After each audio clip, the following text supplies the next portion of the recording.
sampaikan orang masing-masing. Visi ini masih ada satu diskusi lagi. Apa Bu? Rincikan sikap dan perilaku. ada satu lagi ya, ada.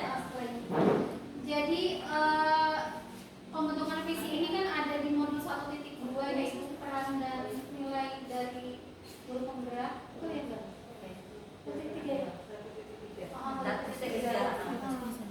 Jadi yang saya buat sebagai tugas di modul tersebut sekaligus juga dibahas di sini adalah gimana visi saya membentuk siswa beriman, berprestasi dan peduli lingkungan dengan sikap Pancasila. Secara pribadi saya tidak jauh berbeda dengan visi dari sekolah saat ini gitu ya. Karena pada dasarnya visi sekolah yang sudah kita buat pada saat itu adalah visi sekolah yang kita buat sama-sama ya Bu. Misi saya kita juga pernah seperti buat itu. Kemudian untuk PSP ya pada saat itu pada pembentukan sekolah penggerak.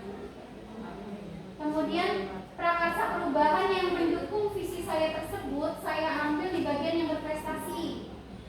Jadi untuk membentuk siswa yang berprestasi tersebut, yang saya lakukan di kelas sebagai pemimpin pembelajaran, yaitu saya mau penggunaan media pembelajaran yang bervariatif untuk meningkatkan pemahaman siswa dan bernalar kritis seperti itu. Jadi media pembelajaran yang saya gunakan di kelas selama yang sudah saya lakukan dan akan saya lakukan terus insya Allah. Yang pertama adalah media pembelajaran yang bervariatif. Contoh yang sudah saya lakukan ini adalah media poster. Media poster digunakan ketika penjelasan siklus air oleh siswa kelas 7 pada materi perubahan mutu dan perubahan zat ya. Kemudian poster ilmuwan itu pada materi bab pertama di kelas 7 juga. Kemudian LKPD, media pembelajaran LKPD saya gunakan hampir rata-rata di kelas 8. LKPD sistem pencernaan, LKPD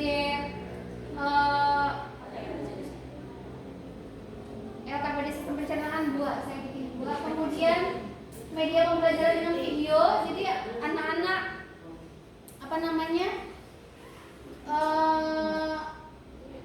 dalam bentuk pelaporan sih sebenarnya. Media pembelajaran yang direkam mengenai percobaan telur mengapung, melayang dan tenggelam seperti itu.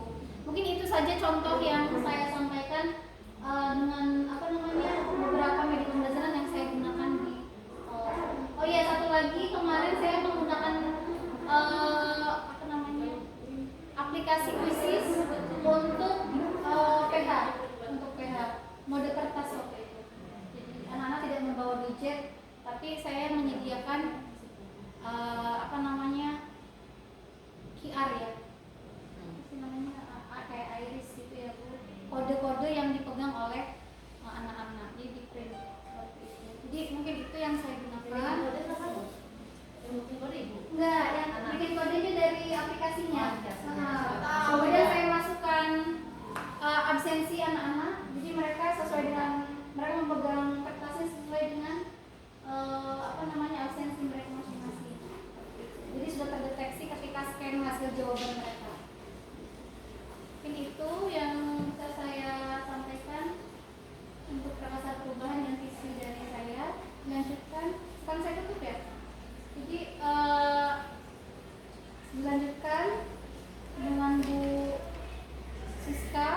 Saya tutup dari saya. Wassalamualaikum warahmatullahi wabarakatuh. Waalaikumsalam warahmatullahi wabarakatuh.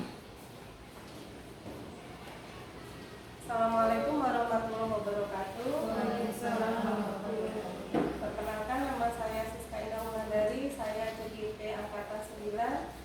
Terima kasih Bapak Ibu atas kehadirannya siang ini, sudah menyempatkan waktunya, tenaganya ya. Tadi kalimat rumpang sudah disampaikan. Ini adalah visi saya secara pribadi, mewujudkan peserta didik yang beriman dan bertakwa, berprestasi dan peduli lingkungan. Cita-cita saya itu tiga hal ini. Satu, beriman dan bertakwa. Ini adalah bentuk dari karakter baik. Ya. Diharapkan dengan keimanan dan ketakwaan maka muncul karakter-karakter siswa yang baik, sopan, santun, peduli, lingkungan, itu karakter-karakter yang baik. Terus berprestasi di sini anak-anak baik secara akademik ataupun non akademik, mereka terfasilitasi sesuai potensinya masing-masing dan diharapkan mereka dapat berkembang pengetahuannya. Terus peduli lingkungan ini penting Bapak Ibu. Kenapa muncul di sini peduli lingkungan? Karena lingkungan belajar yang bersih, yang nyaman akan membuat kita juga enak untuk belajar. Kalau kita persiapkan sarana prasarana lengkap tapi lingkungan belajar juga kotor, maka nggak nyaman untuk belajar. Terus ada tiga hal. Terus di sini prakarsa perubahan yang saya usulkan, yang saya lakukan adalah mewujudkan pembelajaran yang berpusat kepada peserta didik untuk menghasilkan karya dan tindakan yang orisinal. Ini saya ambil dari elemen kreatif ya. Pembelajaran yang berpusat kepada peserta didik. Jadi di sini siswa adalah prioritas utama kita.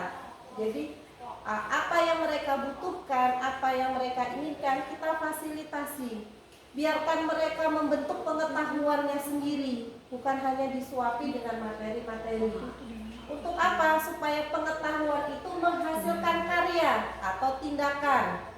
Menghasilkan karya dalam makul bahasa Indonesia bisa diterapkan. Mereka bisa membuat puisi, membuat pantun, membuat surat resmi. Dalam PPKN, tindakan yang orisinil, mungkin bukan karya tapi tindakan. Bagaimana mencerminkan sila-sila setiap siswa, sila 1, sila 2, mereka mengerti dan bisa mewujudkan itu pengetahuan dalam bentuk tindakannya. Jadi ini bisa diterapkan kepada semua mapel. Untuk IPA yang saya terapkan adalah berpusat kepada peserta didik. Yang pertama, saya mencoba memfasilitasi perbedaan akademik mereka melalui survei atau asesmen awal. Jadi saya memberikan pendampingan individu setiap pulang sekolah. Ada yang cepat penangkapannya, ada yang lambat, maka yang saya lakukan adalah ketika yang lambat saya berikan waktu khusus, bimbingan khusus dengan anak-anak supaya apa yang terlambat ini bisa mengejar kawan-kawannya. Ya, itu berpusat pada peserta didik. Kemudian saya menggunakan metode pembelajaran yang bervariasi. Ada yang senangnya praktikum, yang senang praktikum dia senang aja, yang nggak senang mungkin akan bosan jika itu terus. Ada anak yang senangnya mau berorasi, berpendapat, jadi nggak cuma kerja aja, maka ada tempat saya sediakan. Misalnya pembelajaran dengan jigsaw, mereka membentuk kelompok, unjuk karya, menjelaskan. Kemudian produk yang mereka hasilkan juga tidak saya batasi. Untuk tata surya saya hanya bilang, anak-anak boleh membuat metode pemahaman kalian nyetor ke saya bisa 3 dimensi, 2 dimensi atau video. Jadi anak-anak itu ada yang membuat tata surya itu pakai plastisin dibulet-bulet, ditancapin di styrofoam, ditulis kertas Saturnus. Nah, karakteristiknya ada yang cuma pakai karton, bagus juga mereka buat gambarnya 3 dimensi. Ada yang pakai video. Jadi biarkan mereka menentukan sendiri bagaimana mewujudkan pengetahuannya. Jadi tidak dipatok tugasnya dia kerjakan, tapi berikan mereka pilihan. Terus metode yang bervariasi juga berpusat kepada peserta didik supaya apa? Mereka itu mempelajari dengan berbagai cara, berbagai metode. Itu yang saya usulkan untuk mungkin akan bisa diterapkan di semua mata pelajaran. Ya. Terima kasih Bapak Ibu atas waktunya. Assalamualaikum warahmatullahi wabarakatuh. Waalaikumsalam warahmatullahi wabarakatuh. Atau ada yang ingin ditanyakan dari Ibu PP atau teman-teman? Terima kasih.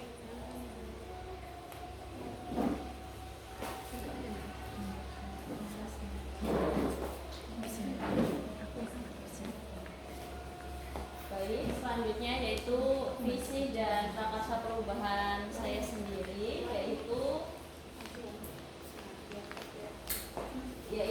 visi saya mewujudkan murid yang berakhlak mulia, mandiri, menguasai iptek, kreatif, berbudaya, bertanggung jawab terhadap pemanfaatan dan kelestarian lingkungan.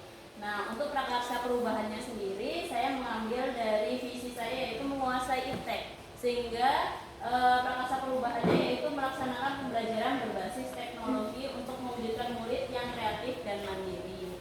Yang sudah saya lakukan yaitu dalam pembelajaran bahasa Indonesia, materi iklan. Materi iklan ini saya membuat anak-anak untuk membuat dengan produk yang berbeda-beda. Ada yang menggunakan video, ada yang menggunakan dokumen, ada juga yang menggunakan kertas biasa seperti itu. Nah, untuk yang video, anak-anak merekam, mengiklankan suatu barang, kemudian diedit menggunakan media Canva. Kemudian juga yang menggunakan dokumen pun menggunakan edit dengan media Canva juga. Kemudian di teks LHO, materi LHO yaitu laporan hasil observasi, anak-anak membuat diary juga dengan media Canva. Jadi untuk karena memang kita tidak memperbolehkan anak-anak untuk menggunakan HP, jadi untuk HP saya beri tanggung jawab anak-anak satu kelompok membawa HP satu, kemudian dititipkan sebelum pembelajaran sebelum anak-anak masuk ke kelas. Jadi hanya satu kelas itu biasanya membawa 5 HP yang tanggung jawab ada di saya, diberi nama dan nanti diambil lagi ketika pulang sekolah. Seperti itu. Selanjutnya Bu Nisa.